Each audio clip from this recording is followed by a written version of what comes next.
Aïe! Alors oui, j'ai changé d'intro. Pendant mon année de première, à chaque fois que je voyais des gens, je disais bonjour, bonsoir. Et du coup, il y a eu le confinement au moment où je me suis lancée sur Booksta. Et du coup, après je l'ai plus dit parce qu'il n'y avait plus personne à qui le dire. Et du coup, maintenant je dis aïe. Du coup, je change mon intro. Je sais.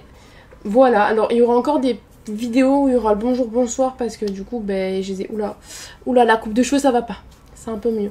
Parce que du coup, d'ailleurs, normalement... Oh oui! Vous le savez pas! Mais du coup, dans la prochaine vidéo, ce sera pareil.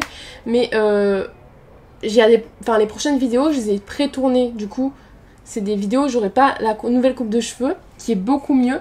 Et les nouvelles lunettes. Elles sont plus jolies, je trouve. Ah! Donc voilà, bref, aujourd'hui on se retrouve dans un nouvel avis lecture où je vais encore une fois rattraper les avis que j'ai pas pu faire parce que je n'avais plus de téléphone à ce moment-là. Et c'est des avis lecture qui datent de juillet. Donc tenez-vous bien, je n'en ai pas mis beaucoup parce que si je commençais à tous les mettre d'un coup, la vidéo durait vraiment 2 heures parce que je mets 40 minutes pour tourner des avis sur 6 romans. Donc on va arrêter de perdre du temps et on va commencer tout de suite. Le premier roman, je ne l'ai pas sur moi, il est chez ma mère, c'est tadam, le tome 3 de La Passe Miroir, écrit par Christelle Labosse. Alors, s'il vous plaît, est-ce qu'il y a des gens ici qui ne connaissent pas La Passe Miroir? Alors, pour ceux qui ne connaissent pas, j'espère que vous n'êtes pas nombreux parce que La Passe Miroir... iconique quoi, enfin sur Booksta, Booktube, enfin qui ne connaît pas Ophélie, Thorne, Bérénilde, vous devez connaître. Si vous avez toujours pas lu, qu'attendez-vous?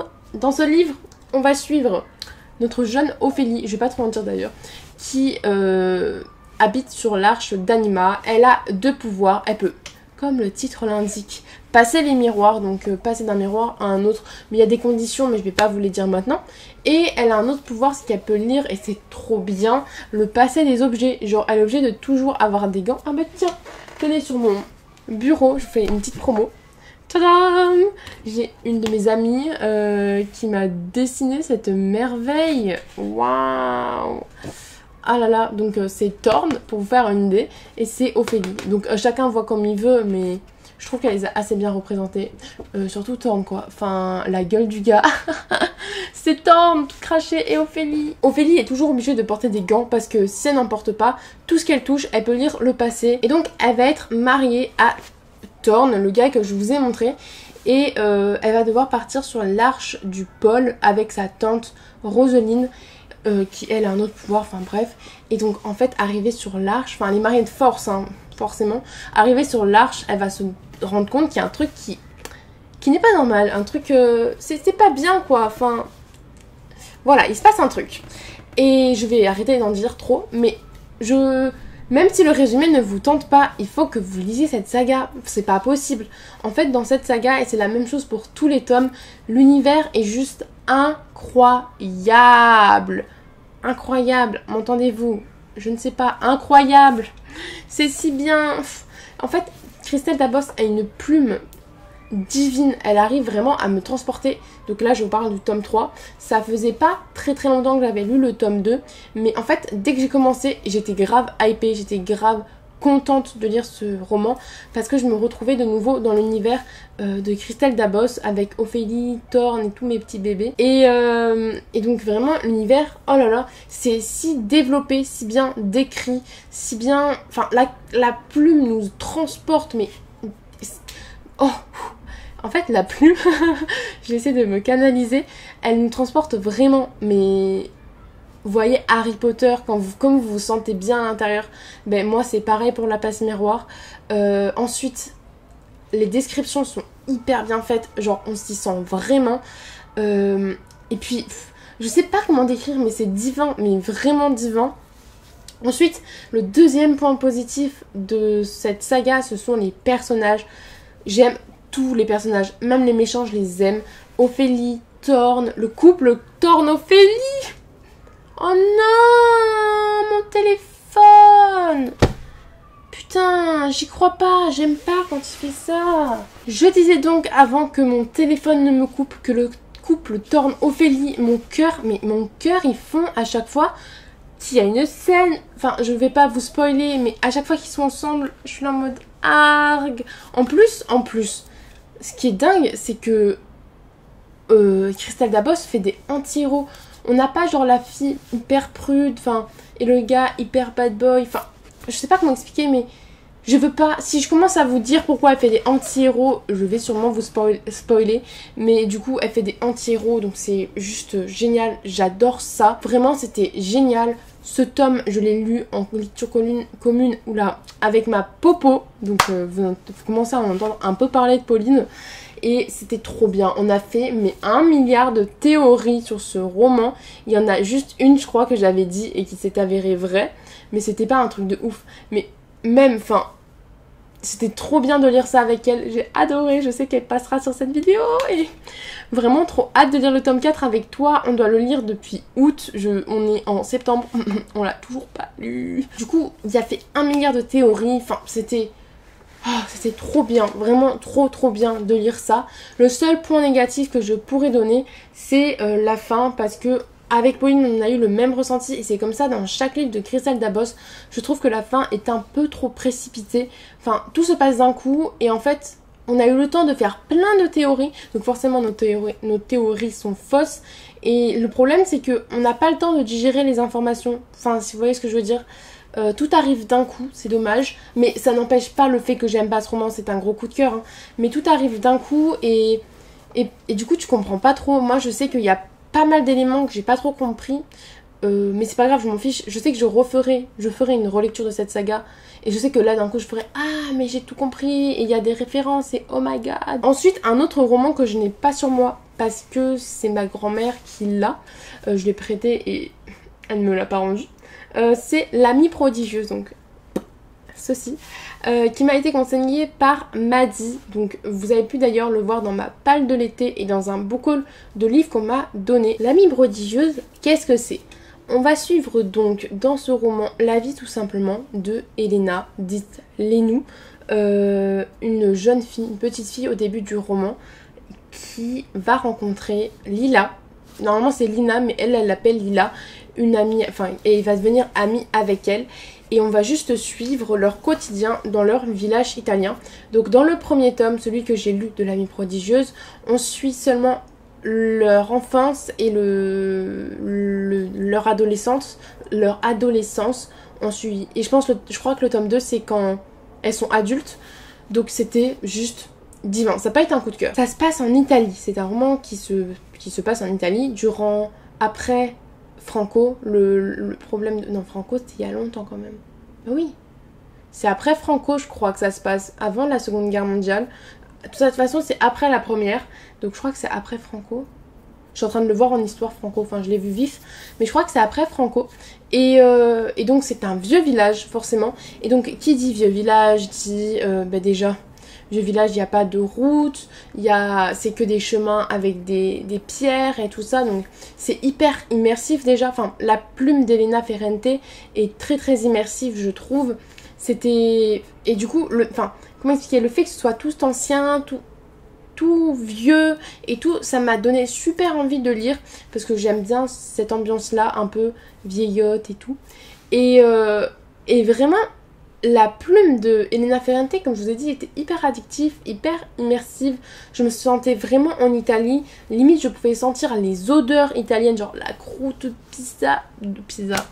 de pizza qui cuit, les fleurs, la mer, la glace, enfin le parfum italien quoi. Oh my god. J'avais envie d'aller en Italie après et devinez quoi? J'y suis allée parce que j'ai dit à ma maman, on peut aller en Italie s'il te plaît? Elle m'a dit... Bon, bah avec ta grand-mère j'y vais, mais toi tu travailles. J'étais en mode quoi?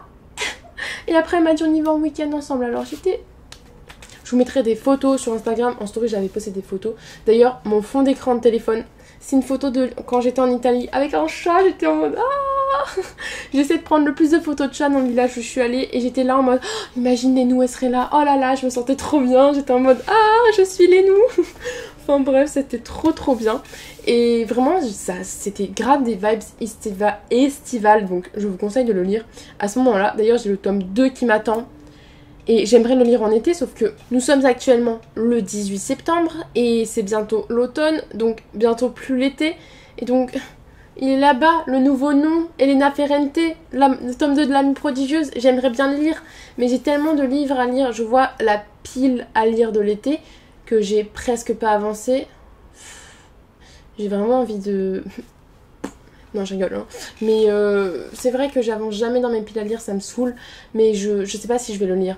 Enfin, de toute façon, je peux pas le lire. Franchement, ce livre, si je le lis à Noël, en automne, un truc comme ça passe pas. Même printemps, il faut vraiment que ce soit en été. Je me sens tellement bien quand c'est en été. Enfin, vraiment, c'est le tome 1, c'était comme ça. Enfin, bref. Du coup, comme je vous ai dit, on va suivre principalement, vraiment, en tout cas dans ce roman-là, le quotidien surtout de Lénou avec Lila. Donc, leur amitié que je trouve un peu toxique, moi. Enfin, j'ai pas trop capté. Une fois elles sont copines, une fois elles sont en train de se cracher sur le dos de l'une et de l'autre. C'est pareil, Lila, j'ai pas réussi à la cerner, donc Lila c'est la meilleure, je sais pas si on dit meilleure amie en plus, l'amie en tout cas de Lénou. Je sais, des fois je l'aimais bien, j'étais en mode oh elle est trop gentille, des fois j'étais en mode mais putain mais quelle pétasse, j'ai du mal, et pareil pour leur amitié du coup, mais enfin bref, on va suivre leur quotidien dans ce petit village. Donc des fois il y a des petits ragots, mais c'est pas une intrigue, vous voyez, c'est juste des petits ragots en mode oh my god elle sort avec lui, oh là là il y a une baston, enfin c'était des petits trucs comme ça, et moi ça me dérangeait absolument pas, j'étais trop bien, c'était presque un roman tranche de vie en Italie. Bon, à la fin il y a un gros truc qui se passe, vraiment un énorme truc. Donc ça me donne envie de lire le tome 2. Désolée, putain, je regarde le tome 2 qui me dit Erin, lis-moi. Sauf que Erin, elle doit lire Les nourritures terrestres de André Gide à cause de mon prof de philo. J'ai pas envie parce que je dois lire 2 livres là.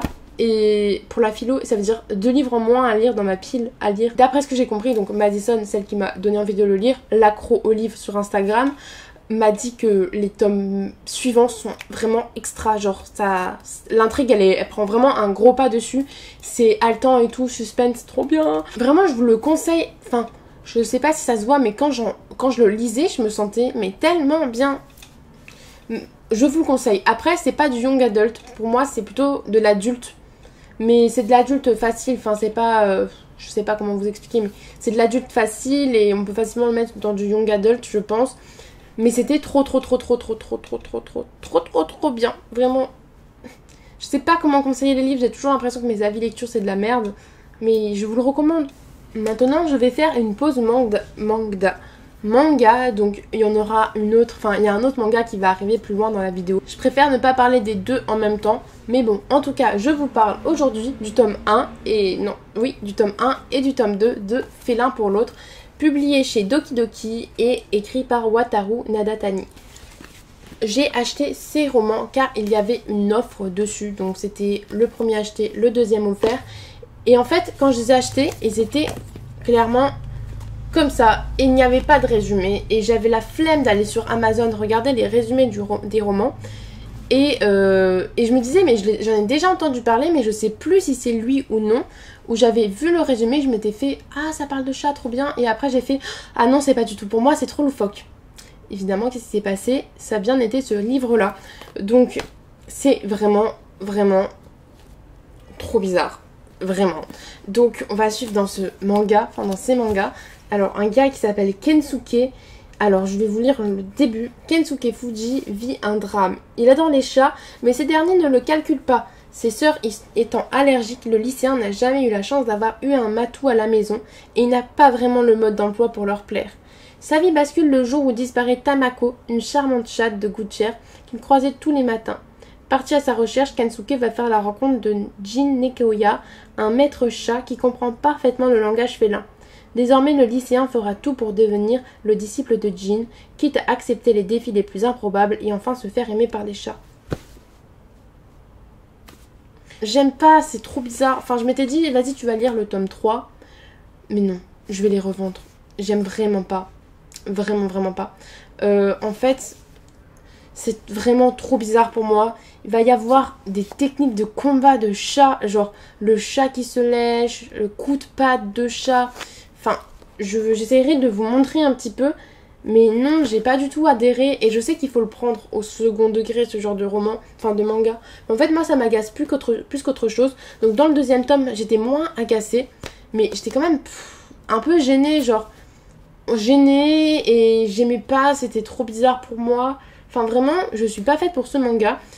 Après, ce que j'ai vraiment aimé dans ce manga par contre, c'est que grâce à l'apprentissage, donc comme je vous ai dit dans le résumé de Kensuke, on va nous aussi apprendre des choses sur les chats et en tant que maîtresse et adoratrice des chats, j'étais vraiment contente. J'avais par exemple appris qu'il y avait des, enfin je le savais mais il y avait des heures où il fallait pas embêter les chats parce qu'ils allaient il y a des heures où ils sont donc très tôt le matin et très tard le soir, ils sont en mode excitation, donc c'est là où ils vont jouer. Ensuite il y a d'autres trucs qui c'était assez intéressant à savoir. Et j'étais vraiment contente de connaître tout ça. Mais je me dis, est-ce que je vais acheter des mangas juste pour savoir ça ou je vais abandonner? Et je pense vraiment que je vais abandonner. Surtout que les dessins, ben, j'ai pas tellement aimé. Encore une fois, comme d'habitude, je vous mettrai des planches. Mais en fait, ce que j'ai trouvé, les chats étaient plutôt bien faits. Quand je parlerai là maintenant tout de suite, je vous montrerai des planches des chats. En plus, les couvertures sont trop belles. Mais les humains, ils ont tous la même tronche. C'est incroyable. J'ai pas du tout aimé leur dessin. J'ai pas trouvé ça super bien fait. Et donc, ça m'a un peu saoulée. Parce que moi, quand je lis un manga, ben, j'aime quand tout soit beau et tout. Et là, c'était pas le cas. Donc, en plus que le manga, j'aime pas tellement l'histoire. Si les dessins, je les aime pas non plus, ben, ça sert à rien. Donc, je vous le conseille pas vraiment. Même moi, en tant que fan de chat, j'aime pas. Je vous conseille largement plus le chat aux 7 vies que ça. Même si vous en apprenez un peu moins sur les chats, c'est toujours aussi bien, enfin aussi mieux que ça. Vraiment, non.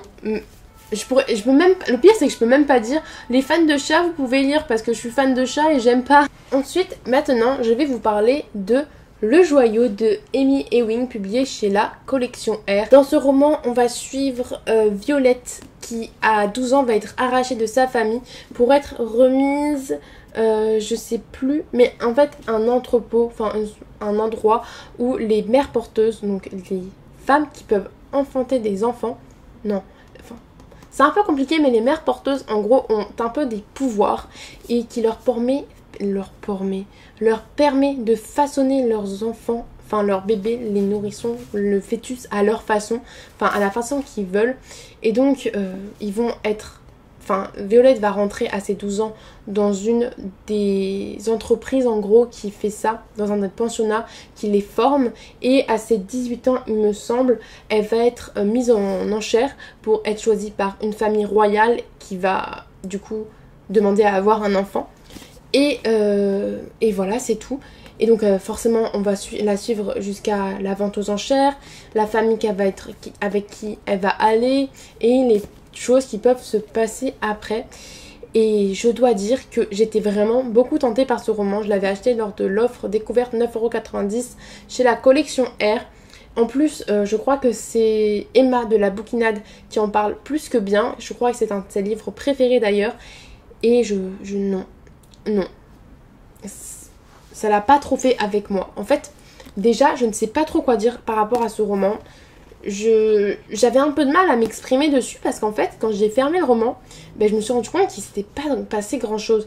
Enfin, il se passe un assez gros truc à la fin, mais non, enfin, je sais pas. En fait, le plot de base est super, mais super intéressant. J'adore ça. Le fait qu'il y ait des mères porteuses, une vente aux enchères, et après, elles doivent façonner leur gosse. Enfin, j'adore vraiment. Mais je pense que j'aurais préféré que ce soit plus centré, tout d'abord dans le premier roman, sur la façon dont elles sont éduquées, les enfants. Je me rends compte en le disant.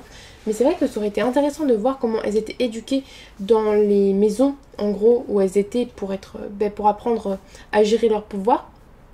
On n'en a qu'une petite partie au début du roman, avant la mise aux enchères. Parce que là, c'était mou en fait. Je m'en rends compte aussi en le disant, c'était mou. Ça fait un moment que je l'ai lu, mais voilà quoi. Les personnages, ben, j'ai pas adhéré. Violette, je sais pas, par moments elle m'agaçait un petit peu, même si son comportement, je le comprends parce que ben, elle a été arrachée à sa famille à ses 12 ans, donc forcément, enfin, son comportement colle à ce qu'elle a dans le livre, à son ressenti qu'elle peut avoir, mais même des fois son comportement, ben, je sais pas, j'adhérais pas, c'était trop bizarre. Les descriptions sont super bien faites par contre par rapport aux robes qu'on peut rencontrer tout le long du roman, mais sinon à part ça, vraiment, tout est, je trouve, que tout se sent, enfin comment expliquer, j'ai tout deviné, presque tout deviné dans ce roman, tout se devine assez facilement. Je suis dégoûtée de ne pas avoir aimé, je vais lire la suite pour voir si le tome 2 sera meilleur que le tome 1, mais si je l'ai pas plus aimé que ça, ben je vais pas lire la trilogie en fait, et je vais les revendre, malgré la couverture qui est trop belle, mais voilà, je suis même dégoûtée. Je sais que le seul point positif de ce roman, c'est vraiment le fait que j'ai aimé la méchante, genre la maîtresse de Violette était, je l'ai adorée, je l'ai trouvée, alors c'est la méchante, mais j'ai trouvé hyper touchante en fait, hyper, je sais pas, je l'ai surkiffée, je la sentais bien, j'avais envie de la suivre, je la comprenais un petit peu même si elle était méchante, et elle était ignoble des fois avec Violette, mais je la pardonnais et je sais pas pourquoi. Et c'est la deuxième fois que ça... ça m'est arrivé que dans la passe miroir d'aimer autant des méchants. Et là du coup dans le joyau. Donc j'espère vraiment que dans le tome 2 son personnage sera beaucoup plus développé, qu'on va le voir plus souvent et qu'on va vraiment avoir une histoire autour d'elle. Parce que dans ce roman elle est très renfermée, on n'en sait pas trop sur elle. Mais j'aimerais tellement en savoir plus sur la méchante, je sais même plus comment elle s'appelle, mais je vais pas vous le dire parce qu'en plus sinon vous allez savoir qui c'est, avec qui Violette va aller lors de sa vente aux enchères. J'espère que c'est juste un roman introductif et que vraiment la suite sera bien. Maintenant je vais finir avec un manga, je voulais rajouter un roman mais je vois que le temps passe un peu trop vite. J'ai que le tome 2 avec moi parce que le tome 1 je l'ai prêté à une amie, je l'ai acheté lors de l'offre un livre acheté, enfin un tome acheté, un tome offert de chez Doki Doki. Donc pour le résumé, dans ce manga on va suivre Mashira qui est, comme on le voit sur la couverture, un homme singe et il a découvert, enfin il a recueilli, il a adopté un chien, comme un chien loup, je sais pas trop, on sait pas trop ce que c'est, comme vous pouvez le voir sur la couverture encore une fois. Et en fait il va se rendre compte que ce chien loup, c'est comme lui, enfin mi-chien, mi-homme, et il va rester avec lui tout simplement et il va se lier une amitié entre eux. Donc il n'y a pas vraiment d'intrigue dans ce manga, à part dans le tome 2 où il y en a une toute petite, mais en vrai ça ne me dérange pas plus que ça. C'était assez drôle parce que il y avait des moments assez cocasses. En fait, je sais pas, mais l'homme singe il me fait vraiment penser à quelqu'un qui se met vraiment, qui se fourre dans les situations les plus improbables et les pires qui soient. Je sais plus, je sais qu'il y a un personnage dans un manga, ça lui arrive tout le temps ça enfin bref, et il me fait grave penser à lui mais je sais plus qui c'était. Et donc Mashira plutôt et sa famille sont menacés par les villageois du village car ils veulent tous les tuer parce que, pour les villageois, les hommes singes enlèvent les femmes pour faire, c'est ce qui se passe, ils enlèvent les femmes pour faire des enfants car il n'y a que des hommes singes qui naissent et pour avoir de nouveau des bébés, car quand on enfante avec une femme d'un village, ils ont des bébés et c'est que des gens de sexe masculin et du coup ils ont peur d'eux, ils veulent les tuer pour pas qu'ils leur fassent de mal, sauf qu'ils leur font pas mal, en principe. Et donc, il va recueillir ce singe, comme j'ai dit, je sais plus comment il s'appelle, par contre, Hayate. Il s'appelle Hayate, et donc ils vont vivre des aventures ensemble. Je sais plus trop ce qui se passe dans le premier tome, mais dans le deuxième tome, je m'en rappelle. Et c'est méga intéressant parce qu'en fait, on va vraiment avoir... en connaître plus sur, je trouve, les légendes japonaises. Dans ce tome-ci, ils vont se réveiller au palais du dragon alors que Mashira a délivré une anguille blanche dans le fleuve de Tenryu. Donc pour ceux qui connaissent un peu les légendes japonaises, peut-être que ça vous parle. Mais en tout cas, c'est basé sur des vraies légendes. Je pense, j'espère quand même, parce que ce serait débile. Mais les hommes singes et tout ça, du coup, ce sont des vraies légendes. Et c'est vraiment cool parce que, comme vous le savez, j'adore vraiment apprendre des choses sans que ce soit un livre éducatif, que ça m'apprenne mais que ce soit fait un peu discrètement. Même si je sais que j'apprends des choses, mais ça se fait discrètement et vraiment j'adore ça. Et donc ce qui se passe dans ce roman et j'ai adoré. Sinon par rapport au dessin, j'ai beaucoup aimé le trait, le trait de crayon. Je refeuillette là, mais vous verrez sur les plans. Mais franchement je trouve ça vraiment sympa. Par exemple il y a un dragon qui est montré et il est super bien fait. J'ai adoré. Du coup j'ai préféré le tome 2 au tome 1 il me semble. Et je continue cette saga. J'espère en apprendre encore plus sur les légendes japonaises. Rire encore plus avec Hayate et Mashira. Donc c'est tout pour ce roman. Franchement, j'ai hâte de me procurer la suite et d'en savoir un petit peu plus. C'était vraiment vachement intéressant. Donc vraiment, je pense que ce manga est à conseiller surtout pour les personnes qui aiment le Japon et qui veulent en savoir plus sur les vieilles légendes japonaises. C'était trop bien. D'ailleurs, ça me fait penser qu'il faut que je m'achète et que je lise le roman sur les légendes japonaises par Benjamin Lacombe, enfin qui a été illustré en tout cas par Benjamin Lacombe. Je vous mettrai une photo ici. Il me tente depuis un moment, mais il coûte 25 € je crois. Donc je suis en mode argue. Il est dans ma wishlist depuis un peu trop longtemps, mais ça a l'air trop bien. Les légendes ont l'air vachement intéressantes du coup. Et les illustrations, encore une fois, trop belle. Et du coup, ben voilà, c'est tout pour cet avis lecture. Normalement, il devrait durer moins longtemps que les autres. Je pense, je mise sur 25 minutes grand max. Croisons les doigts. Ça va durer 30 minutes, je vais rien comprendre à ma vie. Et donc, ben, c'est tout pour moi. J'espère que je vous aurai tenté avec quelques livres. Peut-être que je vais vous tenter avec Kennen, parce que j'étais en train de me dire quel autre manga j'ai parlé, mais c'est fait l'un pour l'autre. Et à mon avis, vu le résumé que j'ai fait, je dois pas trop vous tenter. Donc vous voyez, il y a quand même des déceptions, mais il y a aussi des coups de cœur. Il y a 2 déceptions, 2 coups de cœur, enfin un coup de cœur et un presque coup de cœur que je considère comme un coup de cœur même si c'en est pas un, et un livre qui était bien. Donc c'est un peu mitigé cet avis lecture. Mais en tout cas, enfin voilà, j'espère que je vous aurai tenté. Je vous fais à tous et à toutes de gros bisous. On se retrouve dans une prochaine vidéo. Et j'aurai d'ailleurs mon autre coupe de cheveux et mes autres lunettes parce que ce sera un vlog normalement. Argue. Vous me verrez monter remplir ma bibliothèque et parler de lecture. D'ailleurs, il faut que je fasse un bookshelf tour depuis le temps que vous m'en demandez un. Enfin bref, c'est des gros bisous. On se retrouve dans une prochaine vidéo. Bye!